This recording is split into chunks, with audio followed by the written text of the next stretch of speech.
can get this done in a half an hour. And then when you're in your real relationship, you're like, it's been 32 days, bitch. Why aren't we together? We should fix this. Welcome to Lovely Esteem. I'm Lovelie, the auntie you always wanted, the sister girlfriend you didn't know you needed, honey. You got to have self-love to have self-esteem. And here we know that God don't make no junk. So we're going to sit down, talk about it, and see how we can fix it, baby. Let's do it. Welcome to Lovely Esteem. This is Lovelie, and I am here to talk to you today about solidifying your relationships and setting boundaries so that you and your partner or the people in your life understand better where you're coming from.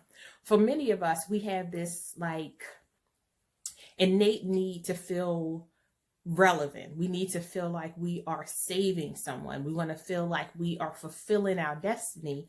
And we always have this thought that fulfilling our destiny means that we are picking people up by their bootstraps and saving them and putting them in houses and, creating these great escapes for people. But what we fail to understand is that everyone isn't looking to be saved. Some people are looking for partnerships. We're looking for people to enjoy life with. And when we have to compete with egos or lack of communication, we have to deal with times when we are speaking to someone and we feel like we aren't heard. It creates animosity. And the reason why I know this is because I have been in a relationship for 30 plus years with the same person. Do you know what it's like to have a conversation with the same person for 30 plus years? And sometimes think to yourself, I know we've had this conversation. We had to have had this conversation. And then you realize we may not have had this conversation because we make the assumption that every time that we talk, they hear us. We take for granted that they are going through trauma themselves. They're going through aggression themselves. They're going through times of sadness and depression. And sometimes we're dealing with them when they are just trying to find their own way. It's not always about us. I know, put the pity party hat off, honey. It's not always about us. I mean, I would hope that it was about me 50% of the time, but I'm going to take my 45 is what I'm going to take my 45. And I think that it's the honest truth that when you're in a relationship, you have to remember that you aren't competing with other people more than you are competing with your partner. And when I say competing, I mean that they have their own wants, needs, desires, and situations that happen in their lives. And we come to them with our wants, needs, and situations without asking them, how are they feeling? What's going on with them? Talk to me about your day so that I can understand, because we don't always want to understand. Sometimes we want to dump and run, right? We're like, oh my God, I can't believe Sheila at the office was a total bitch. And my boss, I just want to win $1 million. And I want to, and then you're like, I'm going to the bathroom because I need to take a shower. And they're standing there like, yeah, so one of my coworkers died and I was close to them, and yeah, but we can talk about it when you get out the shower. And then you look like an asshole because you're like, maybe I'm just saying I care. You didn't care. You just were caught and you're like, damn, that was kind of asshole-ish of me. Or sometimes you're like, well, I mean, it wasn't nobody that I know, and then you walk off. And that's not, I repeat, not a way to handle this, okay? Not a way to handle this. Because your partner requires from you the same thing that you require from them, but the language is different sometimes, right? So for my husband and I, he's a touch person.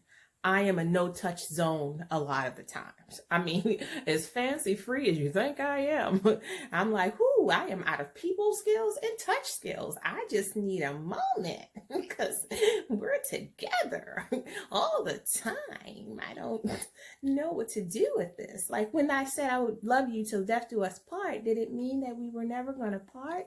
And that is rude, yes, but it's who I am.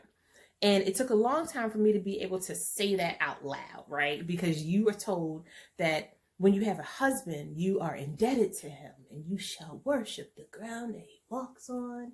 And if you're a person like me, you're like, you gonna have to mop that floor because you brought those shoe tracks in here from outside. What are we doing? I've mentioned before, I was prepared to be a mom. I was prepared to be in a relationship, I thought, but I guess I was prepared to be in a situation. Yes, I was, because I grew up without seeing all of these beautiful things that we see now. I mean, Black love has influenced me in such a way. It allowed me to understand that there are people out there in search of the same love and acceptance that I am, that my fights and compassion and love and lack of understanding is very universal, because there were so many times when there weren't any Black people on TV to show that kind of love.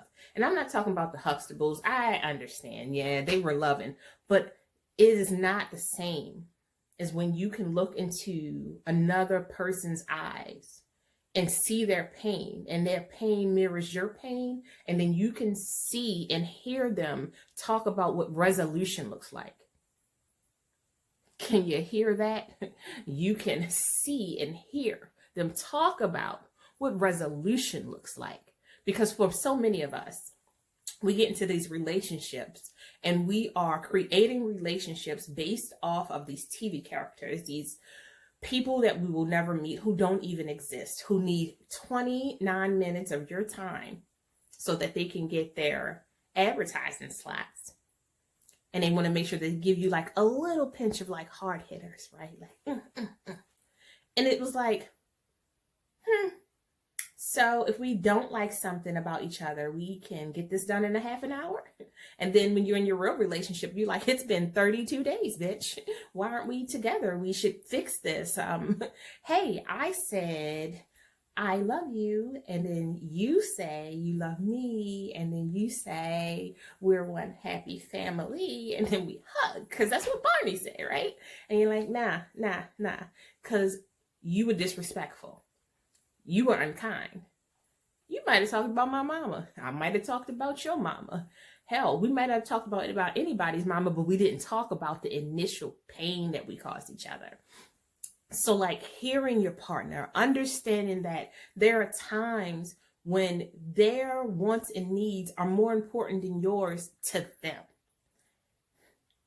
That's a hard pill to swallow when you think you are the center of their whole world. When you need to realize that if they weren't here, you wouldn't have a center to pretend to be. So let's think about this. Do you listen to your partner so that you can hear them? What kind of conversations are you having to rectify the damage that you're causing? And also, are you working on journaling your feelings so that you can better express them? Because that is a huge part of relationship building. You want to know what feels good to you. You want to know what makes you happy. You want to understand the way that you want to feel, and you want to be able to verbalize that. Correct me if you need to. You want to make sure that when you speak to them, it is very clear, it's crisp, it's to the point, and that you can follow that up with some kind of love language that they understand. Now, I don't want you to be on top of your man or your woman, loving up on them, giving them the business, and start saying, baby, I want us to talk better, because they not interested in what you have to say at that point. We will say yes to almost anything at that point, honey. I mean, you could probably tell us that we need to eat ice cream and we know we've been dairy free. I'm just saying, like, yes, it's going to come out when we really mean, like, I'm confused. I don't understand. I don't understand. Now let's continue to talk, because relationship shit is my place. That's where I fit in. That's what I know. And I know that there are times when we don't get to have honest and raw communications with people because we don't know where to go to. That's my shit right there, people. I am working on growing growth, understanding, and also talking and connecting to people so that they feel like they have somewhere to go and somebody to talk to when they don't understand what's happening in their relationship. Like I said, I have 30 plus years of experience in what not to do.